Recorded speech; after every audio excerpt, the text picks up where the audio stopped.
Hello, Michelle. How are you today? How's it going? I'm doing well, Lindsay. How are you? I'm feeling pretty good today. Michelle, I have a personality question for you. Ooh, okay. So, do you tend to be more direct or more subtle when you're setting boundaries with people?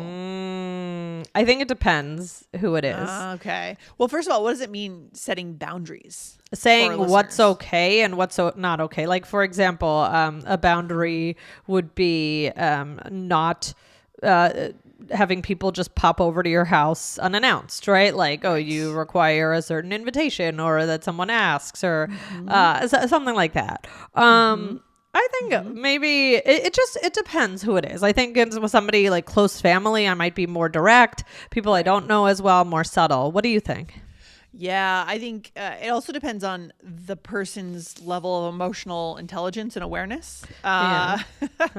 Some people just don't have the best feelers for things and they just don't get cues. And so with people like that, I do have to be a little bit more direct. Yeah. Right. Yeah. But some people are just ninjas when it comes to empathy and sensing things. So for those people, I can be a lot more subtle. Yeah, that's a good point. So today we're going to do a follow-up episode. The first episode was on 2589 and it was called Party's Over, How to Say Something is Coming to an End. Yes. So definitely check that one out. And guys, also, please be sure to hit the follow button wherever you are listening to All Ears English, or if you're watching on YouTube, hit subscribe. Just never miss anything because we do a lot of these series or part 1, part 2. So this is a little bit of a follow-up. So don't miss anything. So in this episode, we taught direct ways to tell someone something's over, right? Party's over. Right. But we mentioned on the episode that we wanted to kind of do a part 2 in a way. Lindsay, what is this focusing on? So in that episode, in that first part, like Michelle said, it was very direct. These phrases were like screaming, it's time to leave. Like, goodbye. Yeah. Right? What was that? The one about the pool that we taught? Everybody out of the pool. Yeah, like someone's there with like practically a megaphone, right? Yeah, right. So today is just the opposite. So we realize there is a place in life for a much more subtle right. like you're implying that it's time to go for those people that are probably have a bit more high level empathy and can sense what you're saying, right? Or you just sometimes it's just not the time to be blatantly obvious about things. Right. And in the direct episode, it was also we were focusing more on telling someone something's over, and being a guest was part of that. This one today, we're going to focus on the subtleties, specifically of ending the night with a guest. So okay, so are we talking today, Michelle, about getting someone to leave, like you're hosting a guest at your home again? Is it the same scenario but we're being more subtle, or is it more broad? Okay, good. And it does depend on a few different things, how direct and how subtle we're going to be, Michelle, right? Yes. I mean, yes, exactly. Yeah. I mean, there are times to be direct and there are times to be subtle. And like we were saying, it depends on your relationship. Also, Lindsay mentioned the emotional intelligence of the person, your personality. How direct do you need to be? Sometimes is that someone's not picking up what you're putting down and you're going subtle. And then it's like,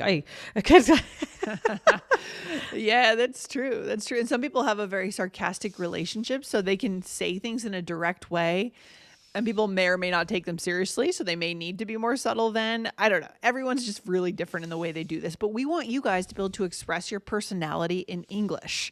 That's the whole point of the B2C1 level, right? Yes, exactly. So today we're going to get into some subtle ways, some cues that you might say to hint that you're ready to end the night.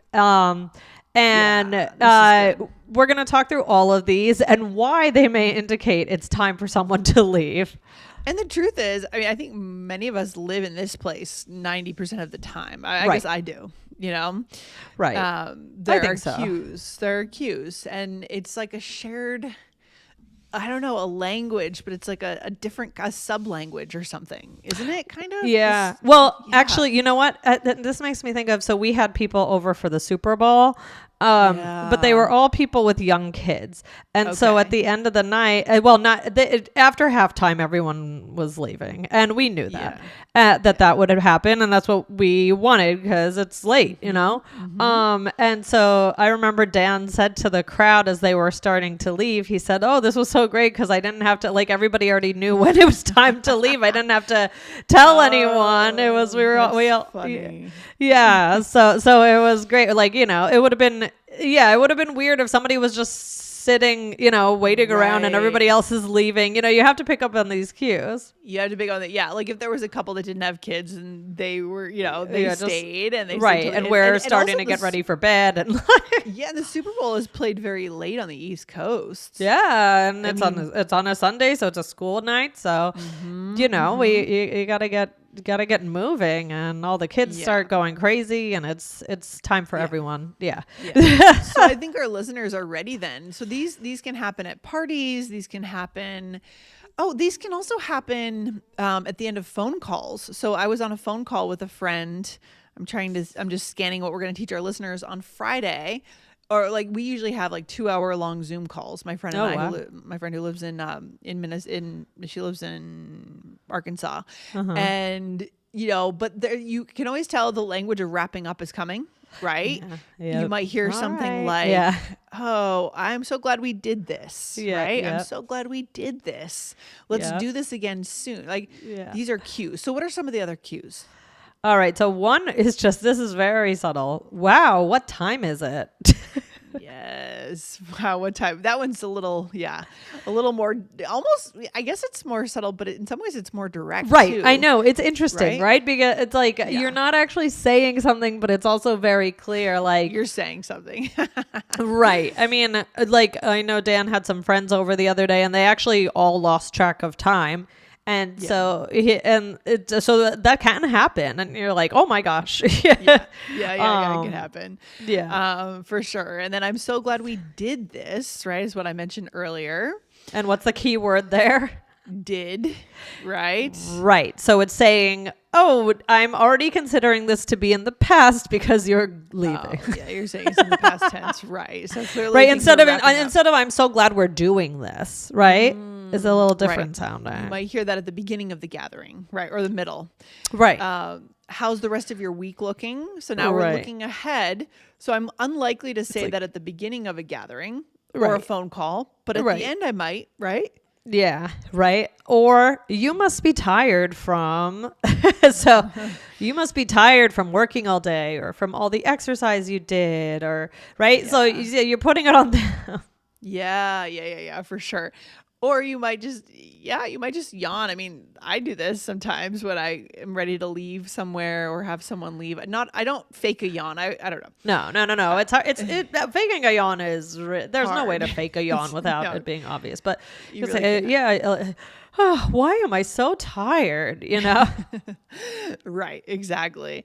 So it's in the language here. It's just, we have to be listening for it. Right, Michelle? So we don't miss these cues. And it is interesting what you pointed out, Lindsay, that in some way these are more subtle, but in some ways they're very direct because they're kind of known, right? Like but it's just not saying, all right, party's over. Right? Yes, it's just different. Exactly. Funny. Interesting. All right. So let's talk about how we would actually use these, Michelle. So when there's a lull in the conversation, you would throw this in, right? Especially getting towards the end of the gathering. It's going to be subtle, calm sounding. So what do we need to know here? Yeah, I mean, you could also use just body language, right? So you could look at your watch. You could even just start getting up and kind of cleaning, tidying up. Anything else that you think just like a physical cue? Yeah, it just makes me think, when you said the tidying up thing, it makes me think of my sister-in-law because she's constantly tidying up in the kitchen. But so is mine. We stay over, so we never leave. I don't know if she wants us to leave. You know? Yeah. It's funny. Yeah, I don't know what it is. It's like anytime something's out of place in the kitchen, there's a scrubbing happening. Do we have the same sister-in-law? We might, Michelle. I don't know. We might live parallel lives. Yeah, no, she's got the vacuum and the mop and like she like it's just hilarious because it's everybody's still just hanging out and she's cleaning up. So it's true. You can't tell in that situation. You really can't tell. Well, I mean, yeah. So interesting quirks. People have their quirks. Yeah. So start cleaning up, and then other physical cues. I think there's some body language. Yeah. I don't know, gestures like well, like just saying well, and then well, we've already given the listeners the phrases, so I'm just trying to imagine being in a scenario. Right. Yeah. Something like, wow, this has been great. Right. Right. This has been great. Right. Or even saying like, oh, like even commenting. Sometimes you could even comment on the weather, like, oh, it's, so what's the rest of this week? Anything about the future, right? Anything about the future. I mean, when my friend and I finished up our call on Friday, we said, I think I asked her, like, what's on tap for you this weekend? I like the phrase, what's on tap for you? It's kind of fun. What's on tap for you this weekend? What are your plans? What are you doing? Right. Exactly. Yeah. And I think these are on the more subtle side of anything because somebody could just see it as a conversation, but it's worth a try. But this is part of getting to know culture. I mean, in another culture, it could very much be the middle of the conversation, right? Right. But I think in American culture, people sometimes, I do think maybe people, I don't know if this is true or not, but I feel like maybe people hang out less, maybe. This is a very broad statement, but I feel like in other cultures, people will go out like for hours and hours and hours and hours and just spend tons of time just out. Dinners will last 6 hours in certain cultures. I don't really think that happens as much in our culture. Right. I think when you're planning on going out with someone for a dinner, it's like an hour or two. Like it's not 6, it's not 5. Right. There might be something to that. Maybe we put something in the poll, Michelle, about that. Like how long is a typical hangout? Dinner out or dinner in at someone's home? How long do you expect that to last? Yeah. There could be something there. So this is cultural too, right? Yes, exactly. So I think we should go ahead and do the role play. What do you think? Let's do it, Michelle. So here you are at my house and I am ready for you to go. But I am not taking the hint. All right. So here we go. Here we go. So that's why I decided to study abroad for 2 semesters instead of 1. Wow. How interesting. So how's the rest of your week looking? Oh, busy, but it's all good. Yeah. Well, you must be tired from your crazy work schedule. No, not really too bad, actually. It gives me energy. Oh, good. Oh, wow. What time is it? Oh, only 9. Can you believe it? I thought it was later. Why am I so tired? Have you had your thyroid levels checked? I should. Well, I'm so glad we did this. Oh, me too. Oh, okay. Well, I guess I should be going. Oh, no. So soon? Okay. Oh, this is really interesting. So it took you 3 rounds to get it, right? 3 cues that had to get more and more. And again, I shared my story at the beginning of the first part of this episode series when my friend Sam had to actually resort to the yawn, right? So that we would leave. Embarrassed that I did that. Oh, right. Yes, exactly. It's funny. And it took you a while to get there. You finally got there. But then interestingly, I said, oh no, so soon? Be careful. That's a trap. Culturally, that's a real trap. Because if I want you to leave, right? Yeah. But I'm sort of pushing back slightly. Yeah, it's just like you're trying to be polite. You're like, okay, she got it. But like, I could also imagine me in this role play being like, oh, okay, actually, I guess I could stay a few more minutes. Mm-hmm. So you're playing with fire a little bit there. You're playing with fire. Yeah. But I mean, that's a real trick, a real trap. So let's go through it, Michelle. What is the first strategy that I resorted to? So talking about the future, you said, how's the rest of your week looking? Yeah, that's a really good one that we're bringing that up. If we're talking about the future, 8 times out of 10, especially if it's falling towards the end of the night, that's we're implying, hey, let's look to the future. Meaning, in the next 10 minutes, I want you walking out the door. Right. It's funny. Oh my gosh. This is really quite complex, I think, culturally speaking. It's really interesting. And then that didn't work. And you said, oh, busy, but it's all good. And I said, yeah, well, you must be tired from your crazy work schedule. So now And Yeah. instead of me saying, yeah, it is exhausting. Yeah, I should get some sleep. I said, oh, no, Yeah. not really too bad, actually. It gives me energy. Yep. Now I'm going to get a little more aggressive, right? I'm going to say, oh, good. Pulling So out the big guns. I'm actually looking at my watch. Who even has a watch on their wrist anymore? I don't Yeah, know. really? Maybe I'm grabbing my phone. Oh, wow. What time is it? Right. But instead of me picking up on that, I said, only 9. Can you believe it? I thought it was later. Oh, God. You're really tone deaf, Michelle, here. Yes, I'm not getting it. I am not. You're not getting it. And then I went for the old, like, last resort yawn, right? Maybe my arms are coming out. Why am I so tired? Oh. But then I still didn't get it. And I said, have you had your thyroid levels checked? Oh, gosh. And that is not what I wanted to hear, right? No. And then I said, I should. Well, I'm so glad we did this. Now I'm actually just ending. I'm just ending it because I'm so glad we did this. I'm so glad we're doing this. Right. It's over. Yes, Party's over. it's At this over. point, you might need to pull out a party's over. Everybody out of the pool. Yeah. Do you have any friends? I'm not sure if you've told us this. Do you have any friends who tend to do this or have done this before? That they just miss all the cues when you're trying to get them out of the house?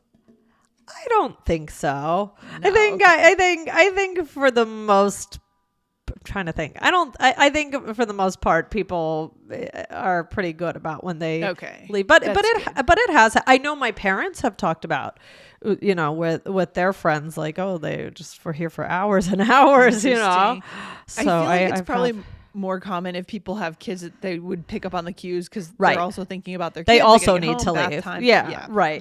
But maybe So- like single couples that have no responsibilities or something. Right. Would That be could be the most, different. biggest danger there. Yeah, exactly. So, oh my gosh, this was fun, Lindsay. This was fun. And as we got further into the episode, I realized how important this is and how subtle it is and how cultural it is, Michelle. Yeah. So any final takeaway for our listeners in terms of connection? Well, Lindsay, I'm so glad we did this. No, I'm just, I get the hint. You get the hint. Lindsay, really, I love what you said about the culture, and we have to think about all of that. There's a time to be more subtle. There's a time to be more direct. But the interesting thing is, with the subtle ones we taught, in some ways they are very direct. But then you have somebody like me in the role play that's like, get your thyroid levels checked. Why are you tired? I don't know. Maybe you're just asking me for help. Yeah. And I think the other piece to supplement, and we're going to probably make a poll question about this. Think about what is a typical amount of time that you hang out with people. Like, I mean, I know weddings in India go for like 2 weeks, right? And in the US, they go for 4 hours. Right. That's an extreme example.